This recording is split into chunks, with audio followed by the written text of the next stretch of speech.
Hi everybody, it's Danny here from Handmade Papercraft. Today I am using one of the new stamps that I recently purchased in my haul. This is the Katzelkraft Coqueliot. I'm not sure how I say that. Now this red rubber stamp isn't backed, so I've just used some Express-It double-sided tape to adhere that to my Mini Misty, and so I can stamp it out. So I'm just using some ink on 3 black ink. This is one of the hybrid inks, so it is safe to use on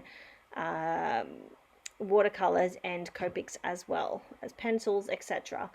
So just working my way through, coloring him all up. I'm using my Zig markers today, so I've got my black velvet silver brush paintbrush there, and I've just got some acetate sitting on my desk that I'm coloring on, and then I'm using my brush to pick up that color, and I've got my water in front of me. So you will see the card that I showed you at the start of the video is actually different to what I'm going to show you in the video.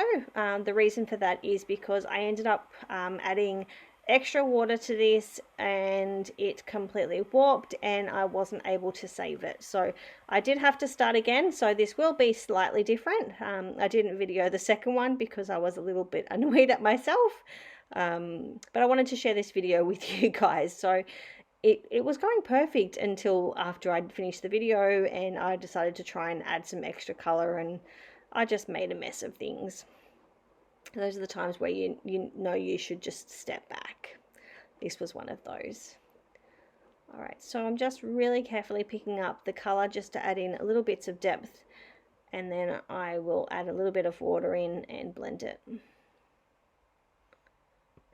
Alright, cleaning everything off with some paper towel, and I'm now going in with some yellow for the centre of those flowers, and I'm just adding a little bit to each of the petals as well. Adding a little orange as well, just to blend it out a little bit. And I missed this little petal at the top.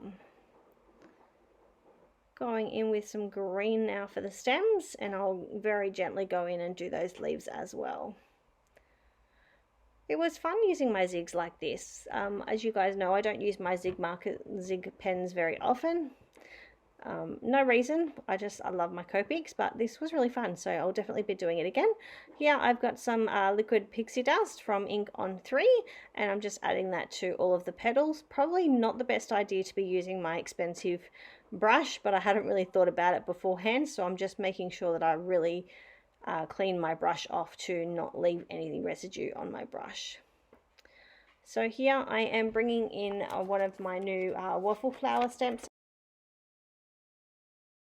Sorry guys, just had a phone call come through. So that was one of the new waffle flower stamp sets. I didn't actually write down what it was called, but I will try and link it up when I get a chance. But obviously I didn't end up using this stamp set on the final card, so I'll try and link it up if I remember. If not, it's not a big deal. So I'm using some Ink on 3 embossing ink here and some Ranger black embossing powder. This is where things started going wrong. So this black embossing ink, embossing powder, I should say, it just wouldn't melt nice. So I've tried to restamp and then stick one over the top, and I wasn't happy with it. So that's when I started playing around, and like I said, things just went wrong from here, and I wasn't able to save it because I was so cranky at it. So I did throw out my whole card. I didn't even take photos of the finished card. That's how annoying I was. All right, so we're just using some foam tape on this card to finish it up. And some Scotch HEG to the back. And you can already see here where it's starting to warp. So here is my apology. Here is my new card. It's much nicer. It's not warped. It's completely flat. And I did end up making a second card as well, so I'll share that with you also. And that one I used the markers directly on the card for the second one.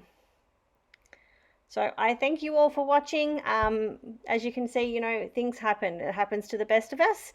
And just try and persevere as much as you can. I will see you all soon. Bye.